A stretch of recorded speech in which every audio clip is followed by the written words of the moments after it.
தமிழ் மக்களே வணக்கம். இந்த ராகுல் காந்தியை பப்பு பப்பு என்று அழைப்பது சும்மா இல்லை. ஒரு நிக்கர் பையனை போல செயல்படுவதால் டெல்லி வாசிகள் செல்லமாக வைத்த பெயர்தான் அது. அது சரிதான் என்பது போல முதல் பாராளுமன்ற கூட்டத்தொடரில் ஆவேசமாக பேசுவதாக நினைத்து கொண்டு அவலட்சணமாக பேசியுள்ளார். மோடியை பேச விடாமல் தடுப்பதாக நினைத்து கொண்டு எதிர்க்கட்சிகள் எழுப்பிய ஸ்லோகங்கள், கோவில்களில் அரோகரா போடும்போது எந்த டிஸ்டர்பன்ஸும் இல்லாமல் நாம் சாமி கும்பிடுவது மாதிரி மோடி பேசிக்கொண்டே இருந்தார். அதை மக்களும் பார்த்து ரசித்தனர். மூன்றாவது முறையும் தேர்தலில் தோல்வியிட்டு எதிர்க்கட்சி வரிசையில் உட்கார வச்சுட்டாங்களே என்கிற ஆதங்கம் அவர்களுக்கு இருப்பது நமக்கு புரிகிறது. அவர்கள் நடந்து கொண்ட முறையை பார்த்து அவர்களுடைய வாக்குறுதிகளை நம்பி ஓட்டு போட்ட மக்கள் என்ன நினைப்பார்கள் என்பதை பற்றி எல்லாம் அவர்களுக்கு கவலை இல்லை.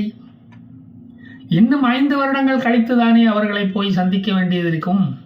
எதிர்க்கட்சி தலைவராக சிறப்பாக செயல்படுவதாக மக்கள் நினைப்பதாக ராகுல் நினைக்கிறார் என்று நான் நினைக்கிறேன். மோடியின் கேரண்டி வேண்டாம் என்று ராகுலின் கேரண்டியை வாங்கியவர்களுக்கு கிடைத்த அதே ஏமாற்றம் தான் இந்த காங்கிரஸ் கட்சிக்கும் ராகுலுக்கும் இப்போது கிடைத்திருக்கிறது. 99 சீட்டு ஜெயித்தவன் 243 சீட்டு ஜெயித்தவனை பார்த்து தேர்தலில் உங்களை நாங்கள் தோற்கடித்து விட்டோம் என்று கொக்கரிப்பதற்கு பெயர்தான் பப்புத்தனம். அதனால்தான் இவருக்கு இந்த பப்பு என்ற பெயர் வந்தது. மோடியின் பதிலடியை தாங்க முடியாமல் இடித்த புலியாக சபையில் இருக்க வேண்டியதாகிவிட்டது.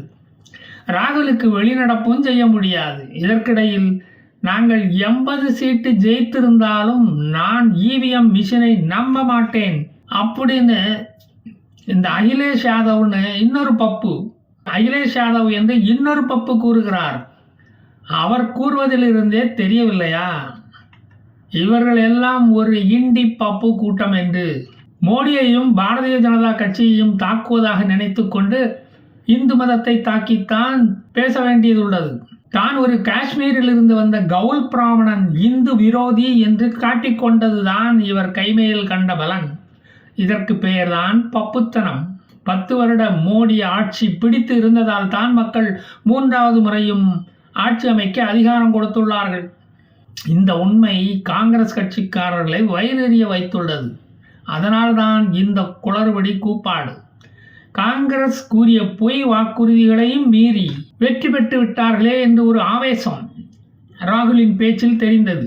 இஸ்லாமியரின் காவலன் என்று இஸ்லாமியரை வேண்டுமானால் ஏமாற்றலாம். அவர்களும் ஏமாற தயாராகத்தான் இருக்கிறார்கள். அதே போல இந்துக்களும் ஏமாறுவார்கள் என்று நினைக்கலாமா? 2029 பிஜேபி தான் ஆட்சிக்கு வரும். மோடி பிரதமராக தொடர ஏஜ் லிமிட்டை கூட பிஜேபி கட்சி மாற்றி அமைக்கும். 90 வயது ஜோ பிடன் அமெரிக்க ஜனாதிபதியாக இருக்கும்போது 72 வயது மோடி பிரதமராக தொடரக்கூடாதா? காங்கிரசின் செயல்பாடுகள் பிடித்திருந்தால் உங்களையே மக்கள் தேர்ந்தெடுக்க போகிறார்கள். திமுகவின் செயல்பாடுகள் பிடித்திருந்ததால் தான் அவர்களை தேர்ந்தெடுத்து பாராளுமன்றத்துக்கு தமிழக மக்கள் அனுப்பினார்கள். அது மாதிரி தான் மக்களுக்கு தெரியும் தங்களை யார் ஆள வேண்டும் என்று.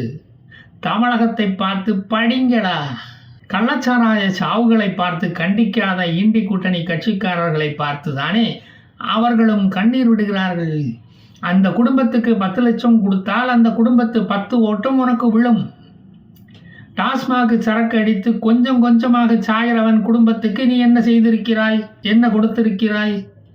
வெறும் தாலி அறுப்பு மட்டும்தானே அவர்களுக்கு கொடுத்தாய். பாரதிய ஜனதா கூட்டணி ஸ்திரத்தன்மை இல்லாமல் இருப்பதாக காங்கிரஸ் கூட்டணி நினைக்கிறது. அந்த நினைப்பு தான் பிழைப்பை கெடுக்கிறது. காங்கிரஸ் ஒரு 150 சீட்டு ஜெயித்திருந்தாலாவது பிஜேபி கட்சியை கவிழ்க்க முயற்சி செய்யலாம்.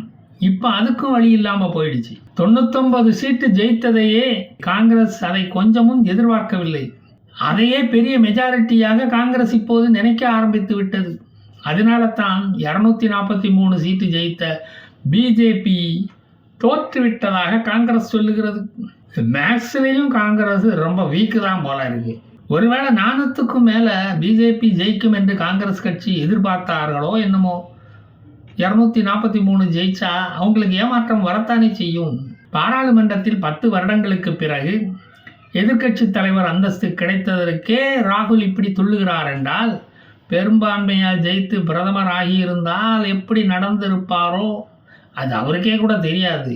Is a man of uncertainty. இன்னும் 4 மாதங்களில் ஜம்மு காஷ்மீர், ஹரியானா, மகாராஷ்டிரா, ஜார்க்கண்ட் சட்டமன்ற தேர்தல்கள் வருகிறது. அந்த மாநில தேர்தல்களில் இவர்களை இனியும் மக்கள் எந்த அளவுக்கு நம்பப் போகிறார்கள்? அங்கேயும் இவர்களின் கேரண்டி கார்டுகளை கொண்டு போய் கொடுப்பார்களா? ஏற்கனவே கொடுத்த கார்டுகளெல்லாம் எக்ஸ்பைரி ஆகி கிடக்கு. ஆர்டிகல் 370 நீக்கிய பிறகு நடக்கப் போகும் ஜம்மு காஷ்மீர் தேர்தலில் காங்கிரஸ் கட்சி தனித்து நின்று ஒன்றும் சாதிக்க முடியாது. தமிழகம் மாதிரியே யார் முதுகிலாவது தான் பயணிக்க வேண்டும். அங்கு முன்னாள் முதல்வர்களான ஒமர் அப்துல்லாவும் மெஹபூபா முக்தியும் நடந்து முடிந்த தேர்தலில் மண்ணை கவ்வ வைத்தார்கள் காஷ்மீர் மக்கள். காங்கிரஸ் கட்சியா கூப்பிட்டு வச்சு ஜெயிக்க வைப்பாங்க? ஜார்க்கண்டில் ஹேமந்த் சோரன் ஊழலுக்கு உள்ள போயிட்டு ஜாமீனில் வந்தவரை மக்கள் எந்த அளவுக்கு ஆதரிக்கப் போகிறார்களோ தெரியவில்லை. கழுதைந்து கட்டரம்பான காங்கிரஸ் மகாராஷ்டிராவில் என்சிபி உத்தவ் தாக்கரே முதுகில்தான் பயணிக்க வேண்டும். அவர்கள் இறக்கிவிடும் வரை அவர்கள் முதுகில் இருக்கலாம். ஹரியானாவில் கடந்த முறை 46% வாக்கு பெற்ற பிஜேபி கடுமையாக உழைத்தால் 50% வாக்குகளை பெற முடியும். காங்கிரசின் கேரண்டி கார்டில் ஏமாந்த வாக்காளர்கள் அங்கும் உள்ளனர். அவர்கள் ஒரு டிசைடிங் ஃபேக்டராக இந்த முறை செயல்படுவார்கள். பாராளுமன்றத்தில் ராகுல் நீட் தேர்வு கமர்ஷியலைஸ் செய்யப்பட்டுள்ளது, ட்ரைனிங் சென்டர்கள் தான் சம்பாதிக்கின்றன என்று குற்றம் சாட்டுகிறார். அதே தினம் கர்நாடகாவில் கல்வி அமைச்சர் என்ஆர்ஐகளுக்கு அரசாங்க மருத்துவக் கல்லூரிகளில் உள்ள சீட்டுகளில் 550 சீட்டை, அதாவது 15% சீட்டுகளை ஒதுக்க வேண்டும் அப்படின்னு மத்திய அரசுக்கு கடிதம் எழுதியுள்ளார்.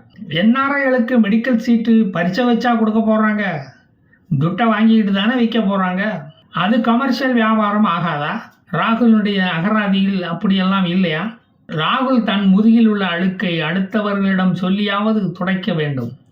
உனக்கு வந்தால் அது ரத்தமா? தக்காளி சட்னி எல்லாம் தமிழ்நாட்டுக்கு மட்டும்தானா? நீட் தேர்வுக்கு வந்த கொஸ்டின் பேப்பரை லீக் அவுட் செய்த அகிலேஷ் யாதவின் உதவியாளரை அரவணைத்து கொண்டு இருக்கும் ராகுல் அதை அகிலேஷ் யாதவிடம் தட்டி கேட்டாரா? உதவியாளர் மீது நடவடிக்கை எடுக்க சொல்லி அகிலேஷ் யாதவை கேட்டுக்கொண்டாரா?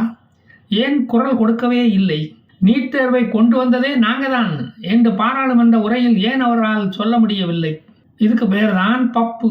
ஜல்லிக்கட்டுக்கு தடை கொண்டு வந்ததும் நாங்கள் தான் என்று பெருமையாக சொல்லி இருக்கலாம். இவ்வளவு தன்னடக்கம் பப்புவுக்கு கூடாது. எதிர்க்கட்சி தலைவராகி நடத்திய முதல் உரையிலேயே பல பகுதிகளை அவை குறிப்பிலிருந்து நீக்கியதிலிருந்தே தெரியவில்லையா அவர் ஒரு ஒரிஜினல் பப்பு தான் என்று? பண்பாக பேசத் தெரியாது என்று அவர் காட்டிவிட்டார், அவ்வளவுதான்.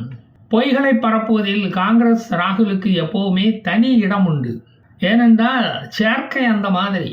ரஃபேல் விமானம் வாங்கியதில் ஊழல் என்று வழக்கு தொடுத்து சுப்ரீம் கோர்ட்டிடமிருந்து வாங்கி கட்டியவர் தான் இந்த பப்பு. இவிஎம் மிஷினை ஹேக் செய்யலாம் என்று கூறி அதை நிரூபிக்க முடியாமல் மூக்குடைப்பட்டவர் தான் இந்த பப்பு.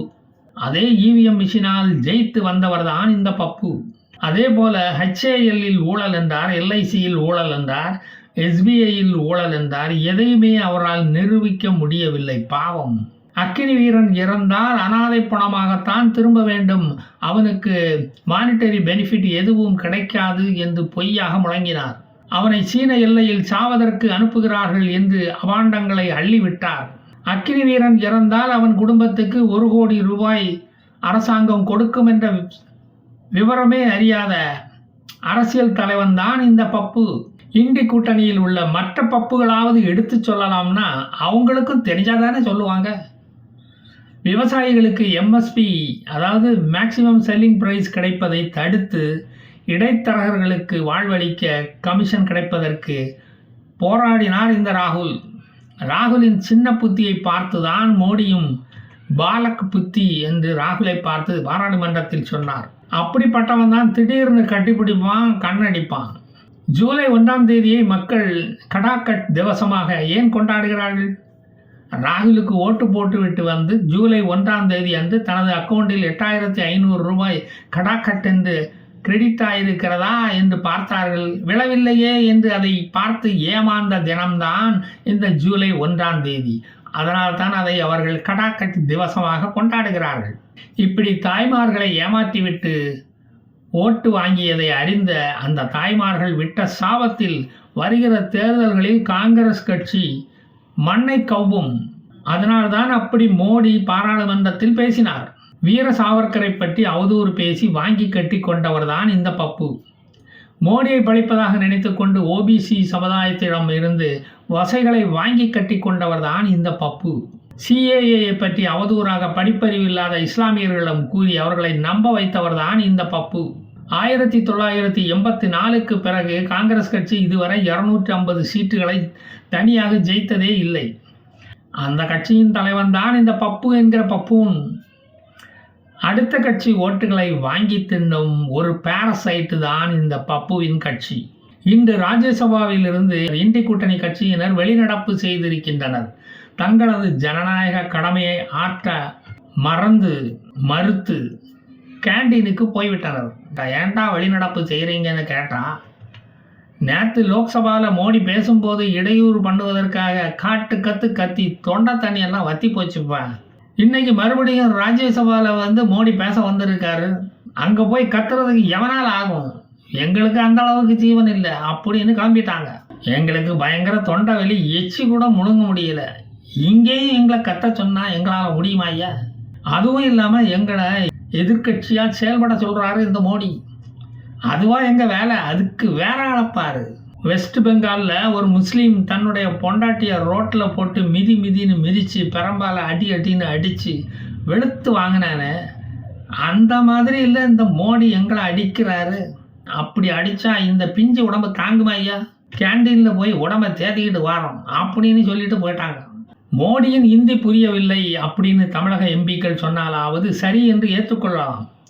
இந்தி தெரிகிற காங்கிரஸ், சமாஜ்வாடி, மற்ற கட்சிகள் எல்லாம் ஏன் வெளியே போக வேண்டும்? இவர்களுக்காகத்தானே நள்ளிரவு வரை பாராளுமன்றத்தை நடத்துகிறாங்க. ஆனால் இந்த ராப்பாடிகள் தான் வரமாட்டேங்கிறாங்க. இப்படி சபையை நடத்தாமல் ஓடுனா எப்படி?